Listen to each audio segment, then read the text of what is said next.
Hey y'all, welcome back. It is day 2 of 30 over 30. In case you missed it yesterday, I came on and I said that I will be covering 30 problems over 30 days, 30 aspiring CRA problems, that is. So, for all of you who are trying to land your first CRA position, I'm going to cover 30 of your top problems. We're going to tackle one every single day. And in case you missed day 1, you can check my profile. And yesterday is posted. So take a look at that training. We're going to be doing mini trainings, essentially going over how to tackle each of these 30 problems. So, day 2, right? So today we're going to be talking about the next problem that I see, not only from my clients, but also from people that reach out on LinkedIn, on YouTube, on Facebook. They always seem to have this specific question, which is not even just a question, sometimes just a statement. And they tell me that, well, I don't have monitoring experience or I don't have a CRA certification, so nobody will give me a chance. And that is so far from the truth. You don't need monitoring experience per se to land your first CRA job. And the only real CRA certification there is out there that's industry recognized, anyways, is offered through ACRP. And the only way you can even qualify to take that exam is if you have some type of monitoring experience. So they definitely don't expect to see that in entry level CRAs. For my first CRA job, I didn't have any monitoring experience. I did not have a CRA certification, right? So, and many of my colleagues, the same thing. Most people don't have monitoring experience. Nobody has a certification because you can't get it, like I said, without monitoring experience. So that's your second problem. You're focused on those things, trying to see how you can get some type of real life monitoring experience, right? To figure out how you can get a certification. And there's other programs out here that offer a CRA certification, but it is not the ACRP industry recognized CRA certification. So there's definitely a distinction between the two. So then we're back at the question, okay, Jasmyn, well, what about all these jobs that say entry level CRA, but then it says 2 years of experience? My first CRA job description, the job post said must have 2 years of monitoring experience, right? And it was an entry level CRA job with one of the top CROs, arguably the number one CRO at the time.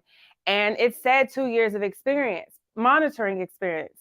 Or 2 years of experience as a CRA. You might see it worded that way too.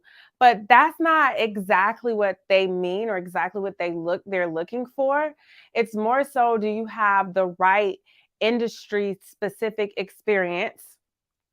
And I call them gateway skills, CRA gateway skills. And if you check out my podcast, Confessions of a CRA, you can check out that episode and learn more about what I'm talking about there. And we might cover it one of these days during the 30 over 30, but they're looking for the right experience. And how do you even, get in front of them to show them, okay, well, I've already been a coordinator, I've already been a CTA, I've already been a clinical a regulatory coordinator, regulatory specialist. How do you show them that? Because I've done those things, I have the right experience, I have the right skills, right? I don't have that monitoring experience, but I have the experience that you're looking for. How do you do that, right? Well, it goes back to what I brought up yesterday. For those of you who missed, going back to BMS. So you need BMS. You need to be able to brand, market, and sell yourself, y'all. It's very essential. It's very key. It's just a part of the job search process nowadays. It's not like back in the day where you could go in and submit an application, talk to somebody on the spot, get hired on the spot type of thing, or you could call and say, hey, I want to speak to somebody. Those days are over. You have to treat your career just like a business. You're the CEO of that business. Insert your name, Incorporated, Jasmyn Incorporated, Karen Incorporated, Crystal Incorporated, whatever your name is.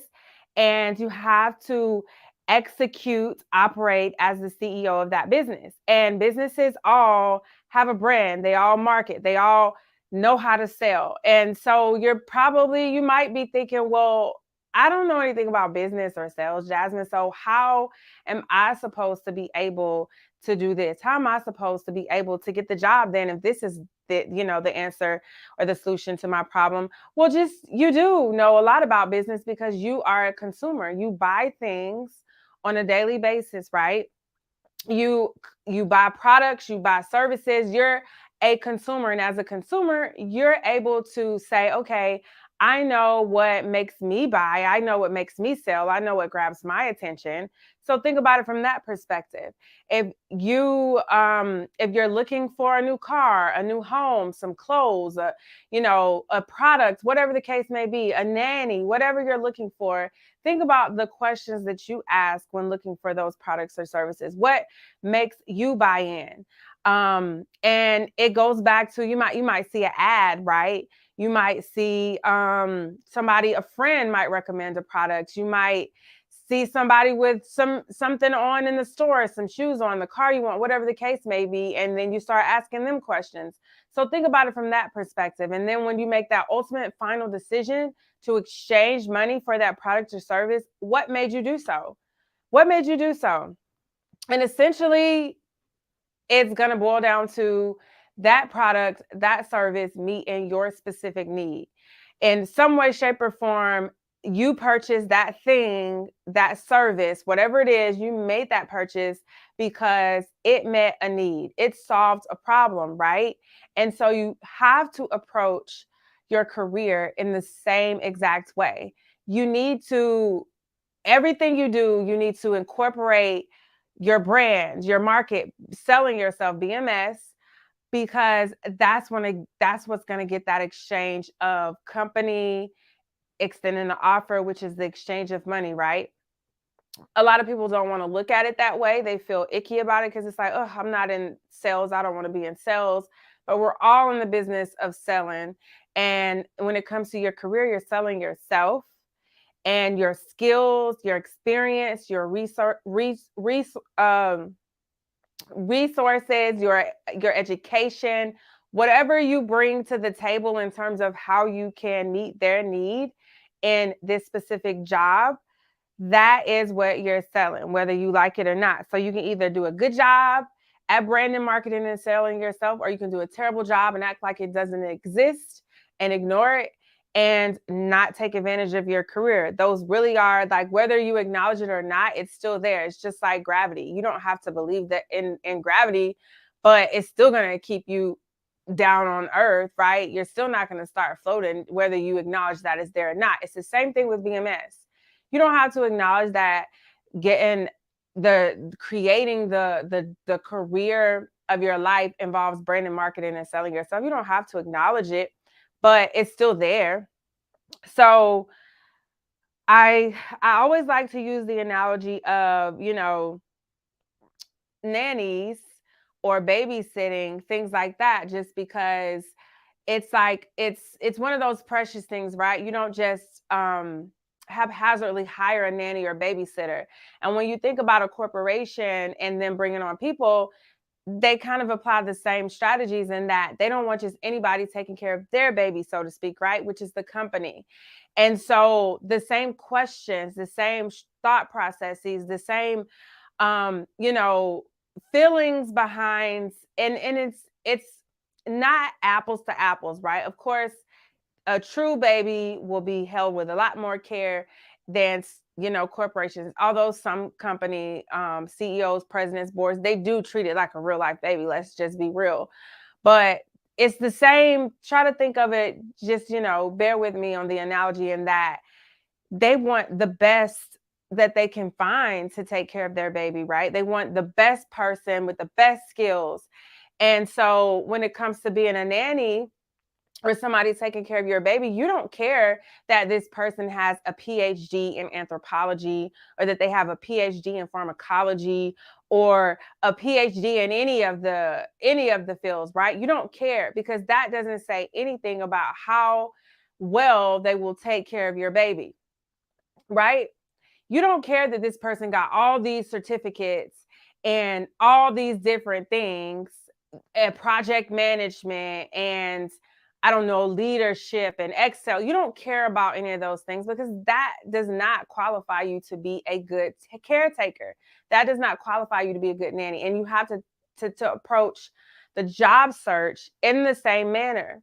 Think about what these companies are looking for when it comes to being a CRA. What are they looking for? Where can you get those clues? The job description. The job description will tell you everything that you need to know. Of course, also speaking with CRAs, speaking with hiring managers, that's the direct source as well. But if you don't have access to those people, you can look at the job description. So, okay, Jasmyn, you got me. I get it now. But what does all this branding, marketing, and selling yourself mean? So, branding. What do I mean when I say branding? And it doesn't have to be anything big or major. I don't want you to go overboard and say, "Oh my God, I need to get a logo and I need to have these colors and all." No, that's not what you need. When I say brands, essentially, you want to think about your purpose, principles, goals, passion, your value, your mission. When people think of you, they should automatically know, oh, she wants to be a CRA. He wants to be a CRA, right? That's their goal. They should already know that you have a passion for clinical research. They should already be able to associate your name and CRA or clinical research or, you know, what is another good quality? That you're, in terms of being a CRA, being a critical thinker, being paying attention to detail, very organized. You want them to be able to associate your name with those things because that's all a part of the CRA world. And that's what I mean when I say branding yourself. You want people to automatically, when they're talking about, when somebody's online and they see an entry-level CRA job opening, you want them to automatically think of you and send that to you because you put it out there in the universe so many times to so many people on so many different platforms, in person, online, offline, everywhere you can think of. You're constantly reinforcing your values, your goals, your mission, all these things. That's what I mean when I say brand yourself. That in and of itself will help you fight half your battle. It shouldn't be a struggle. A lot of us, myself included, when I first started, I was doing it the hard, long, most inefficient way possible, creating the struggle and not even realizing it. It doesn't have to be a struggle, y'all. It really doesn't. So what do I mean when I say market yourself? Marketing yourself includes your cover letter, your resume or CV. All of these are marketing documentations. When you think about companies, they use flyers, they use ads, things of that nature to grab your attention and say, hey, look what we have to offer today. We have this really great product. It doesn't matter how great a product or a service is. If nobody knows about it, nobody's going to buy it, right? And that's the same thing when it comes to marketing yourself. If nobody knows that you want to be a CRA, if nobody knows that you have the skills to be a CRA, that you have the passion, that you have the education, that you have the drive, they're not going to be looking at you, right? So that's where marketing comes in. And your LinkedIn profile, there's other social media platforms as well that you can use to leverage and create a market. But I specifically coach on LinkedIn. I specifically advocate for LinkedIn. And, that's why I always say LinkedIn. But there's, keeping in mind all of the other social media platforms as well. But LinkedIn is essentially like your online billboard. It's like your online website, your own personal website, online billboard. It's like, think of a neon sign that says, hey, I'm here, see me, I want to be a CRA, click on this, right? You need to create, people always talk about different ads being clickbait, right? You want yours to essentially be clickbait. You want recruiters to be able to find you when they search for entry-level CRAs. So you want to make sure you've optimized your profile and you have all the right little keywords and things that they're going to be looking for, kind of sprinkled throughout your profile. And you want to create essentially clickbait. You want to encourage them to, first of all, you want them to be able to find you, but when they find you, you want them to encourage them to click and learn more. That's essentially the goal. That's where good marketing comes in. You don't want them to find you and then they're just keep scrolling because they're like, this won't be a good candidate, right? So you have to be screaming. That's where the branding comes in at. If they go on your page and they see, oh my gosh, this person has a passion for the industry, of course they're gonna want to learn more. And then I said, put yourself out there, meaning like if you're at a barbecue, if you're at I don't know, a birthday party, a wedding, whatever the case may be, it doesn't always have to be an obvious clinical research event like a job fair. It doesn't have to be that obvious. It could be you just visiting a friend or a cousin. You never know who you're around in a coffee shop. You have to put yourself out there and really create a network, talk to people. And when you're talking to people, let them know your interest. Let them know your goals, your mission. That will all, like when I say brand yourself, it's not just this thing that you turn on and off. That's why I always encourage and promote being authentic with your brand, because you don't want to have to turn it on and off. That is not the way to go. You want it to be truly who you are from the inside out. So it's not a struggle. It's very organic and it's very natural for you to be able to communicate these things. And then what do I say? What do I mean when I say sell? So same thing, LinkedIn and your resume, you're selling yourself on these things as well. Not only are they marketing tools, but they're also selling tools. And resume, we talked about a little bit yesterday. You want to be able to bring out those transferable skills. The same thing on LinkedIn, but a lot more because you have a lot more to work with. You can use images, you can use videos, you can post, you can engage and comment on other people's posts. You can join groups, you can join events, things like this, right? You can post, you can interact with me and other people that in the industry. You can network. All of these things will allow you to sell yourself. The obvious one is the interview, where when you're going in the interview, that is the ultimate pitch. That's the ultimate final pitch of selling yourself. Everything that you're doing up until this point, branding and marketing, that's the goal, is to get you to the interview so you can give them that ultimate final pitch. You have an elevator pitch as well for times where you're maybe at that party, or maybe you're at a job fair, job search event, and and you want to be able to, give me 1 second, talking too much. And so you want to be able to talking too much. You want to be able to pitch yourself in a minute, in 2 minutes. You don't want to go on a long tangent and put the person to sleep, right? So you want to be able to sell yourself at all times, whether it's a short, quick elevator pitch or whether it's a full-blown interview with 2 people, 1 person, or a whole panel of people, 5 people. You want to be able to sell yourself. And when I say sell yourself, articulate your skills, your experience, articulate what you bring to the table that will show them that you meet their specific need, that you can do the job that they're looking for, that you fulfill their need. The same way that you as a consumer think when you're looking for a product or service. You want something that's going to solve your problem, right? Well, the companies do too. They want someone that's going to solve their problem. Can you solve their problem? And that's where being able to sell yourself comes in at. So that's all we're going to cover today. Please join me tomorrow for day 3 of 30 over 30. And I do have enrollment currently open for my one-on-one coaching program. And just to give you a little bit more details about that, I mentioned it yesterday, but I realized I did not give y'all any details. So it's a 6-month one-on-one coaching program where I go over all these things in full detail. So I show you how to break into your first CRA role without any experience, monitoring experience, that is specifically, and without a CRA certification, so that you can not only land the job, but you can create your dream career and ultimately your dream life. And it's a 6-month coaching program where we meet weekly on a one-on-one basis.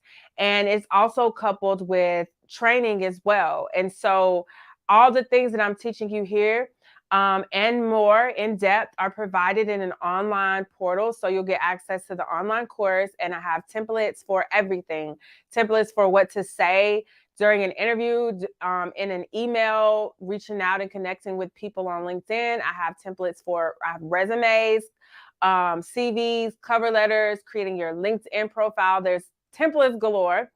And you also get outside support outside of your weekly calls. So I have a messaging support where if something comes up in between the calls and you can't wait until that next week, we can communicate there directly.